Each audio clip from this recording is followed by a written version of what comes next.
को बच्चा निकल गयो और गिर गई बिचारी धरती पे बको प्राण पखेरु छूट गयो।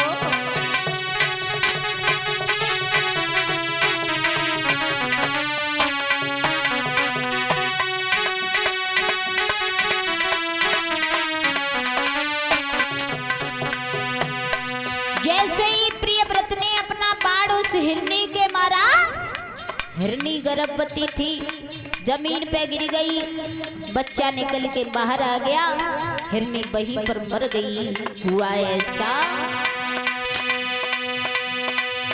हिरनी ने जब ही छलांग भरी,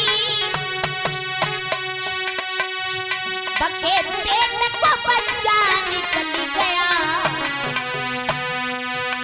गिरी गई बिचारी धरती पे बको प्राण पखेरु छूट गया।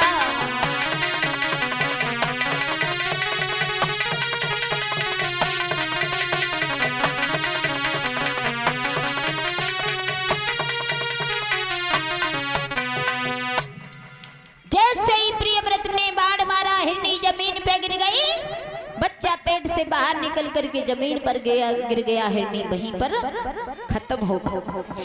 तब तक ब्रह्मापुत्र नारद जी आ गए, कहने लगे राजा, अरे आपका इस हिरनी ने क्या बिगाड़ा था जो आपने इस हिरनी को मार दिया?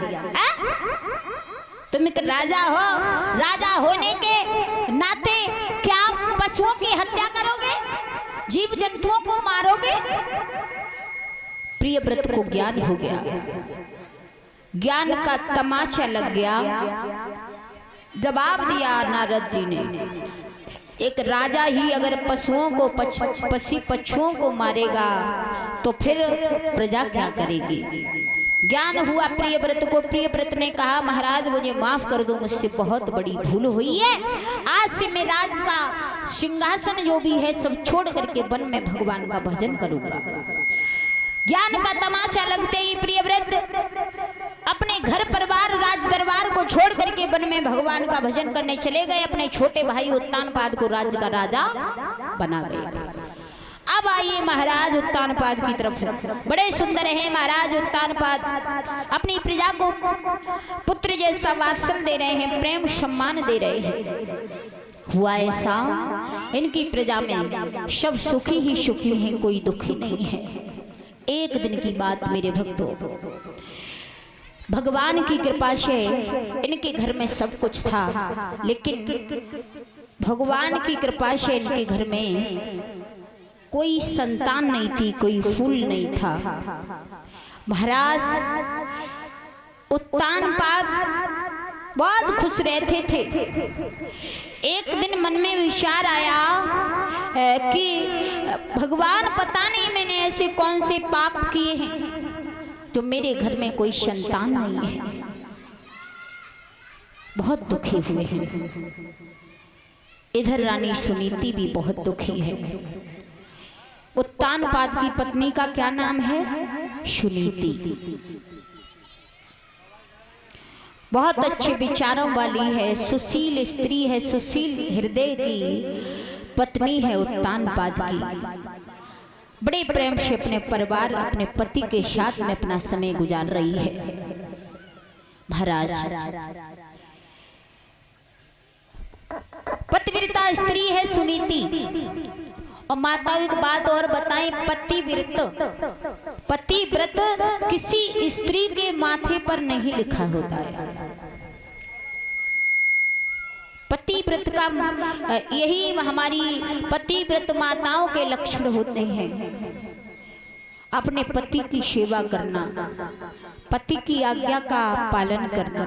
पति चाहे काला हो चाहे गोरा हो, चाहे लूला हो चाहे लंगड़ा हो, चाहे निर्धन हो चाहे धनवान हो, उस पति को ही पति समझना। वही पत्नी है, वही पतिव्रत धर्म वाली पत्नी होती है। उत्तानपाद की पत्नी जो सुनीति है, सुबह उठ करके सबसे पहले उसका काम क्या है? देखिए ध्रुव की कथा माताओं आप सभी ने सुनी होगी, सभी लोगों ने सुनी होगी, सब जानते हैं। कथा तो सबने सुनी, लेकिन कथा के साथ साथ कुछ और भी बातें सुनी चाहिए।